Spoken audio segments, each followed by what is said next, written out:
Hello जी, नमस्कार दोस्तों। मैं हूं ममता सचदेवा, आप सबके साथ में एक बार फिर से। और आज बहुत दिनों के बाद पोस्ट कर रही हूं कुछ इस चैनल के ऊपर। कई रीजंस हो जाते हैं, सच लोगों को हजम नहीं होता और झूठ बोलना मेरी आदत नहीं। इसी सच के चलते चलते एक वीडियो की वजह से ऑलरेडी मैं बहुत ट्रबल में आ गई थी, जिसकी वजह से मैंने इस चैनल के ऊपर सोचा था कि मैं वीडियोस पोस्ट नहीं करूँगी। लेकिन सरप्राइजिंगली बहुत सारे लोगों ने इस चैनल को धड़ाधड़ से ज्वाइन किया। 10,000 पीपल कब हो गए इस चैनल के ऊपर, जबकि मैंने इस चैनल को कभी प्रमोट नहीं करा। मेरा अदर चैनल है cabin to life, I am sure आप लोग जानते हैं। मैंने उसके ऊपर इस चैनल को कभी प्रमोट नहीं किया। शायद पहले पहले एक आधी बार बोला हो, लेकिन इसके बारे में मैंने कभी बात नहीं की, क्योंकि मुझे पता था कि सच्चाई जो है वो हमारी सोसाइटी के लोगों को हज़म नहीं होगी और खामखा में मेरे लिए भी काफ़ी ट्रबल्स हो जाएंगे। कई बार होता है कि हम लोग कुछ अपने दुख या दिल की बातें अपनी फैमिली को मद्देनज़र रखते हुए या उनके एग्जाम्पल के थ्रू ही हमें कहना पड़ता है, क्योंकि हमारी सोसाइटी में बहुत सारी ऐसी चीज़ें हैं जो हम लड़कियों के लिए, बहुओं के लिए या एक विमेन होने के नाते हमें कुछ ज़्यादा ही ट्रबल्स या भेदभाव या प्रॉब्लम से देखा जाता है।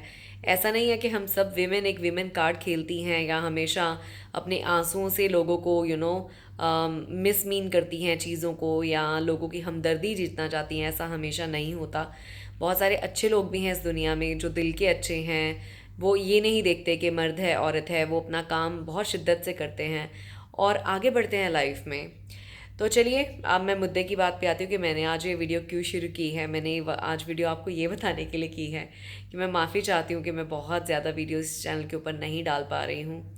उसके बहुत सारे रीज़न्स हैं, क्योंकि किसी भी फैमिली मेम्बर के ऊपर जब बात आती है, चाहे वो एग्जाम्पल में आती है, तो वो उस चीज़ को पसंद नहीं करते और फिर मुझे पुट डाउन कर दिया जाता है मेरे रिलेटिव्स की तरफ से। तो इसलिए थोड़ा सा वक्त लगेगा मुझे बहुत सारे अच्छे वीडियोस आपके लिए लाने का, पर मेरा आपसे वादा है कि वीडियोस आते रहेंगे। ममता सचदेवा आपका साथ कभी नहीं छोड़ेगी और हमारी सोसाइटी की जो बेतुकी बातें हैं उनको हम ख़त्म करके रहेंगे। हम लोगों को याद दिलाते रहेंगे कि वी विमेन, हम लोग कमज़ोर नहीं हैं। हम लोग भी कोई ऐसी राह चलती चीज़ नहीं है जिसको यूज़ किया और फेंक दिया। हम भी इंसान हैं, हम में भी जज्बात हैं, हम में भी टैलेंट है। हम भी आगे बढ़ सकते हैं, हम भी स्ट्रगल कर सकते हैं, किसी से कम नहीं है। हम ये नहीं कह रहे कि दूसरे लोग या मर्द ख़राब हैं या दूसरी कोई और जो सेक्सुअल जो भी क्रीचेज़ हैं, मतलब ख़राब हैं। नहीं, हम लोग किसी को ख़राब नहीं कह रहे, लेकिन हम ये कह रहे हैं हमें ख़राब ना कहो, हमें भी किसी से कम ना समझो। हमें भी लाइफ में आगे बढ़ने का उतना ही मौका मिलना चाहिए जितना सबको मिलता है। क्यों हर वक्त सिर्फ विमेन को ही अपने आप को प्रूव करना पड़ता है हर बात के लिए कि वो अच्छी है, वो एक अच्छी बहू है, वो एक अच्छी बेटी है, वो एक अच्छी लड़की है, वो एक अच्छी सोसाइटी की एक हिस्सा है। क्यों हमेशा हमें ही प्रूव करना पड़ता है? क्यों ऑन दी अदर हैंड लोगों को प्रूव नहीं करना पड़ता? चाहे वो बनियान डाल के घूमते हैं, चाहे वो सिर्फ निक्कर में घूमते हैं। कई बार तो लोग लुंगी पहन के घूमते हैं जिनमें उनके प्राइवेट पार्ट्स भी नज़र आ रहे होते हैं, फिर भी उनको कोई जज नहीं करता। लेकिन एक विमेन ढंग से कपड़े हुए पहने पे भी वो जज की जाती है। रेप केसेस बढ़ गए हैं, उसके ऊपर हमेशा क्वेश्चन किया जाता है। अगर वो डिवोर्स लेती है तो उसके ऊपर क्वेश्चन कर लिया जाता है। अगर वो अकेली रहना चाहती है उसके ऊपर क्वेश्चन कर दिया जाता है। अगर वो अपनी ज़िंदगी अपनी ही शर्तों पे जीना चाहती है तो उस पर क्वेश्चन कर दिया जाता है। अगर वो खुद डिसीजन अपनी लाइफ की लेती है तो उस पर क्वेश्चन कर दिया जाता है। अगर वो शादी अपनी मर्ज़ी से करना चाहती है या कोई भी चीज़ अपनी मर्ज़ी से करना चाहती है, पढ़ना अपनी मर्ज़ी से चाहती है, तो उसी को ही सारे क्वेश्चंस क्यों किए जाते हैं, किसी और को क्यों नहीं किए जाते।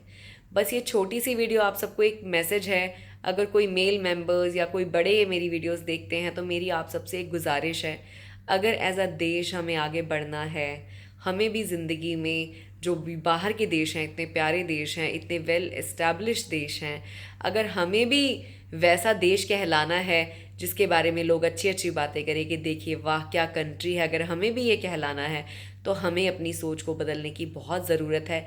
जब तक हम अपनी माताओं को, बहनों को, बहुओं को इज़्ज़त देना नहीं सीखेंगे, हम एक लड़की की इज़्ज़त अपने देश में नहीं करेंगे, उसको बराबरी का दर्जा नहीं देंगे, हम एज अ नेशन भी कहीं नहीं जा रहे। हम आगे कभी ज़िंदगी में नहीं बढ़ सकते। हमारा देश भी पीछे रहेगा और हम अपनी सोच के चलते भी पीछे रहेंगे। आज शायद आपको मेरी बात कड़वी लगे, पर ये एक सच्चाई है 14 साल से मैं ट्रैवल कर रही हूँ, दुनिया के हर कोने में जाती हूँ, हर कंट्रीज़ को देखती हूँ, बड़ी करीबी से समझती हूँ। वहाँ के लोग हद दर्जे हमसे ज़्यादा हैं, आगे हैं, सोच में बेहतर हैं। हम लोगों की सोच अभी भी एक छोटी छोटी बात के ऊपर आके अटक जाती है। हम आज भी लोगों को कपड़ों से, खाने पीने से, बैठने उठने से जज कर लेते हैं, उनकी बातचीत से जज कर लेते हैं, उनके बारे में अपनी राय कायम कर लेते हैं और उनको बिना जाने उनकी बातें फैलाना शुरू कर देते हैं। तो दोस्तों, ये मैसेज मेरी तरफ से प्लीज़ ले लीजिए कि ये चीज़ें हमें छोड़नी पड़ेंगी अगर हमें एक अच्छी कंट्री के रूप में आगे आना है, एक अच्छा इंसान उभर के आना है, एक अच्छा नेशन बनना है। सो चलिए दोस्तों, जय हिंद। मैं ममता सचदेवा ले रही हूँ आपसे विदा। छोटी सी वीडियो थी, दिल की बात। आई होप कि आपको पसंद आई होगी। इन फ्यूचर आपको बहुत सारी अच्छी अच्छी वीडियोस मिलेंगी। अभी मैं थोड़ी सी ऑक्यूपाइड हूँ अपने दूसरे चैनल के साथ भी, जिसका नाम है कैबिन क्रू लाइफ।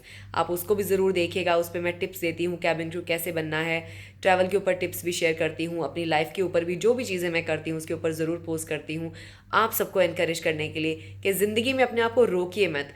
कुछ भी करने में कोई बुराई नहीं है, जब तक वो आप अपनी हदें खुद तय करें। आपको जो लगता है आपके लिए ठीक है, आप वो कीजिए।